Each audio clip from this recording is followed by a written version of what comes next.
And now, my reenactment for how they designed this particular firearm. Hey boss, I have a great idea for a firearm. Sounds good. You have me intrigued, Johnson. Go ahead. Do you like the HK VP9 or the P30L? Sure do. Great gun. Awesome. Do you like the Glock 17 or the Glock 45? You're speaking my language, Johnson. Great. How about a 1911? It's a little bit old, but I'm picking up what you're putting down. What did you have in mind? I want you to pick which one you like the most, and we're going to make a firearm. I pick all of them. What? All of them, Johnson. I like them all. But those are completely different guns. Johnson, you do this, you're getting a big bonus. 3 extra sausages in your paycheck. Okay. And thus was born the Glock H&K 1911 SAR 9. Hey guys, Joe here. Thanks for checking out this video. I really do appreciate you checking it out. Yeah, that's a little bit of a funny at the beginning here, but this gun really is an amalgamation of several different firearms. So we're going to check this out and take a look at what you get.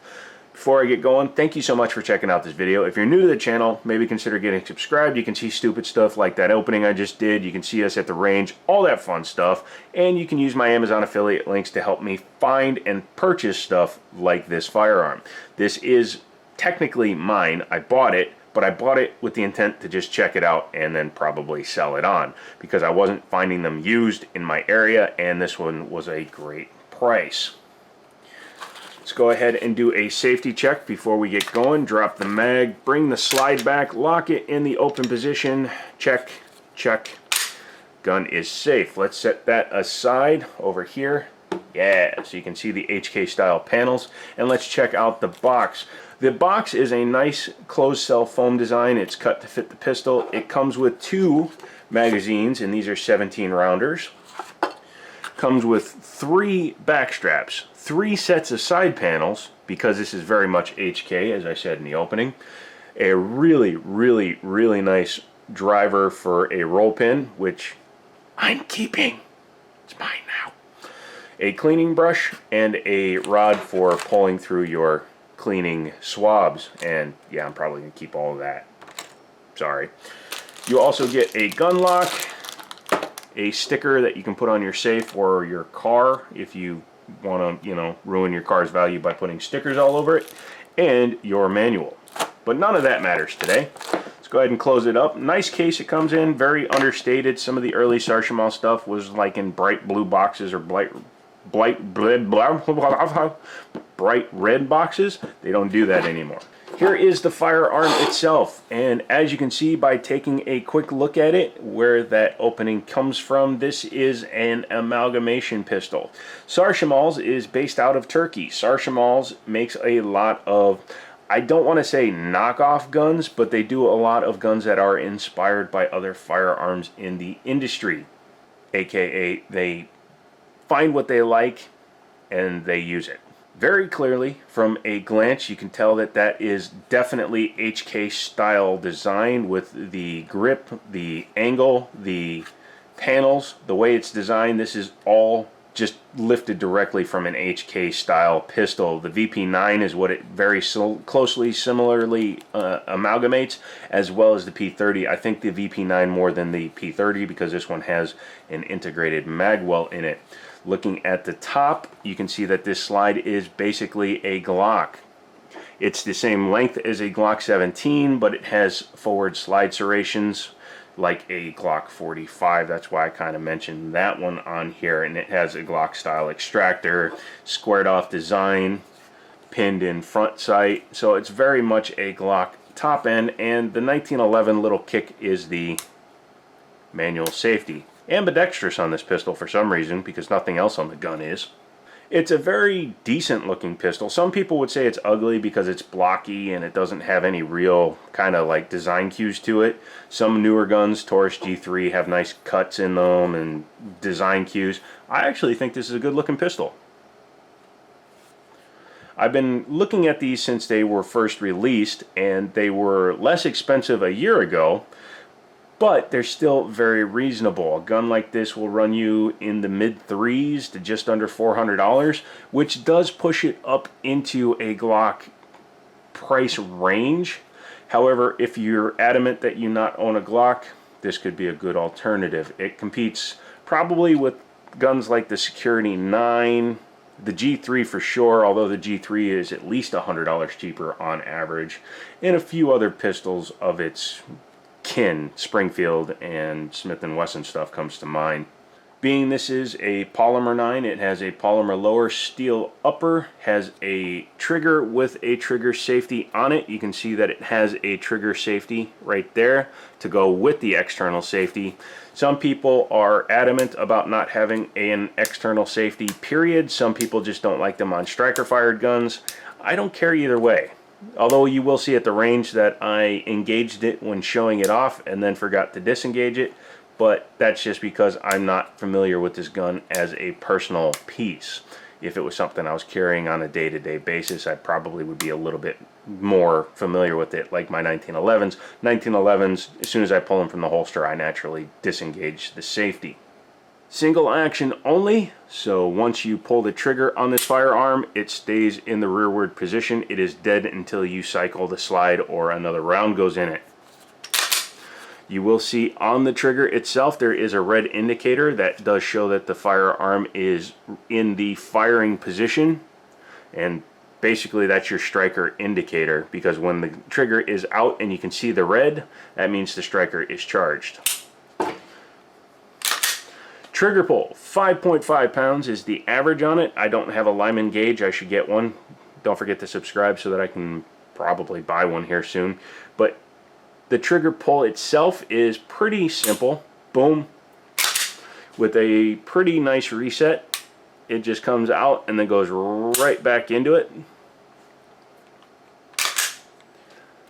The trigger feel is not bad. This is a fatter trigger than on a Glock. It's a little bit wider. It takes up most of the interior width of the trigger guard, which is nice because then you can stage it with your pad a little bit more, and you have a little bit more for your finger to get onto.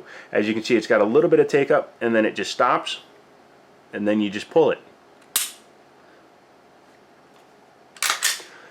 If you notice there was a little bit of pull after the wall though. So you come back and it kind of goes. It's almost like it has a double action feel, because it stops, but then you got to pull just that little extra. You see that there? Stop, little extra, and then it goes. The sight picture on this gun, this has a Novak-ish style rear sight.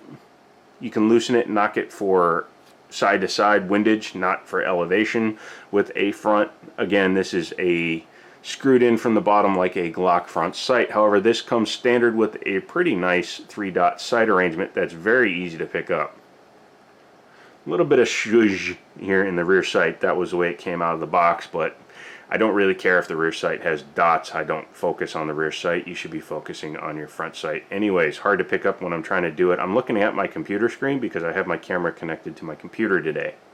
But yeah, pretty easy picture to pick up. Very similar. If you're holding the gun, you will almost think you're holding a Glock. In terms of the grip, it does have finger grooves, but they're not like super aggressive. My hand actually falls pretty naturally in them. The stippling on the side is very much, again, an HK thing, but these are quite smooth. A lot smoother than I expected. You can change these out. As I said before, you get 3 back straps and 3 side panels. You knock out that pin, you take this off, and then you can remove the side panels. But they all have the same texturing on them. I would say that they are not that aggressive. I would put some Talon grip on there. Either Talon is making a grip, I don't know, you'll have to double check me in the comments, or you can just get Talon grip tape, which I've used on other firearms, and just put it on there yourself. Trigger guard has a generous undercut here. As you can see, that is a very generous undercut. Actually, the trigger is almost stopped by the undercut. In fact, it is stopped by the undercut. Very generous trigger guard. You can see how large that is, so you can definitely get a gloved finger in there. And it does have some horizontal cuts in the front of the trigger guard for if you grab up there like I do sometimes when I'm going faster. 1913 style pick rail with a 3-slot arrangement, so you can put lights, lasers, bazookas, whatever you want on there. As I said before, this is very much a Glock top, and let's go ahead and pop the top off so I can show that to you. Let's go ahead and do another safety check. Really easy. Check, nothing in it. To the person that asked why I safety check a firearm before I do things with it, even multiple times during the same video. Number one, you always assume a firearm is loaded. Even if it's sitting here with this like that, there could be a round in it. You don't know until you pick it up and check it. Number two, safety takes 2 seconds and it prevents you from shooting a wall, shooting all this stuff, because yes, there are videos on YouTube of people accidentally discharging their firearms. Quick story. First day we were open at the new store, we were showing a person, I was showing a Sky CPX 9mm, and I went to show the firearm, and using common sense, I safety checked the firearm and a bullet popped out. Now, one of the ways I show a Sky is I say, pull that trigger, feel that double action pull. What if I had just handed that firearm to the guy and he pulled it while pointing it at me, the ground, out the door? Somebody could have gotten hurt. So that's why I safety check multiple times, even while shooting a video. Takes 2 seconds and it could save a life. Safety over. Let's go ahead and talk about the pistol. Once you've safety checked it, go ahead and drop your slide back down. Just like a Glock, it does have takedowns. These ones are a little bit easier to grab. The Glocks are just 2 little tabs. These are actually pretty generously sized. You just grab your slide, pull it back a little bit. Boom, boom, boom. Exactly the same way a Glock comes apart. In fact, you're looking inside here, you can see that the structure of the inside of the slide is almost identical to a Glock. It does have slightly larger slide rails up here. I think that's just to aid stability. That's fine. It does have metal inserts where the slide itself rides, but I think these actually help stabilize it. They're a little bit bigger than on a Glock. There's your ejector, your standard controls. Again, ambi safety. You can take it or leave it because you have a trigger safety. If you don't want to run with it on, don't. But if you want that extra measure, run with it on, especially if you appendix carry. It's nice to have that little extra safety there, pun intended. Slide here. This gun has been fired. We already took it to the range. You'll be seeing a video on it soon. I don't know why I pointed up because I'm putting this video out first. But we are able to go back out to the range. However, it is still quite expensive. We shot through 175 rounds in a couple of guns, and it probably cost $75 just in ammunition. So use some links for me, would you? But taking a look at the slide, it's very much Glock. You can see the design of it. It basically copies Glocko. You can see down in there, the front sight is screwed in just like a Glock. I actually wonder if it would take a Glock sight. You just got to make sure you have the right height. Drop safety and your striker charging little grabber doodad there. It's very much like a Glock. That's why it feels a lot like a Glock. However, I will say I think it's a little bit smoother than a Glock. Don't fight me on that. The similarities in the internals are so similar that, at least based on the way they look, and I haven't put them side by side on the table, but they look like the connector for the trigger is actually the same between the Glock and the SAR 9. Take that with a grain of salt. You shouldn't smith your own gun unless you know what you're doing, and be very careful. It does have the double guide rod, or double nested guide rod here. It is a polymer coated metal guide rod. This upper piece is more polymer than the lower, but that's fine. And then you have your Browning Action tilt with your breech lock system. This looks exactly like a Glock barrel. I mean, exactly like a Glock barrel. And that's a good thing, because let's face it, Glocks run. I will say that we had a couple of failures at the range with this gun. Well, Daniel did actually. But I'm actually putting that down to the fact that the magazine was brand new, because it wouldn't actually strip the bullet out of the magazine and put it into the gun. So I actually put that down to the magazine and not the gun. I've read that these 17 round magazines are really only 15 rounders, but they made the spring so that it compresses flatter so that you can get those extra 2 rounds in there. Maybe you just run 15 rounds until you break in the gun. That's up to you. But once you've done that, those 4 parts are your field stripped SAR 9. You can go ahead and start reassembling it. It's exactly the reverse of taking it apart. Barrel in. I like to do this all with the slide upside down. It just makes things easier. Use gravity it's so much more easier alert. When you put your guide rod and your spring in there, you want to make sure that it sits completely flat like this. I always do that. I go, oh, see, you have to put it just like this, and then it's perfect. Sorry, you got to make sure that it's flat, so when you put the slide and the frame back together, it doesn't go off kilter. Once you've done that, go ahead and start your slide onto the frame, rack the slide, and you're back in business.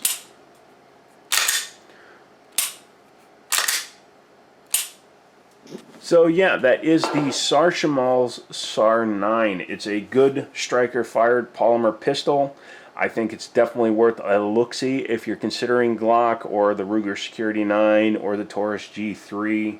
Give them a look. They are a pretty solid gun now.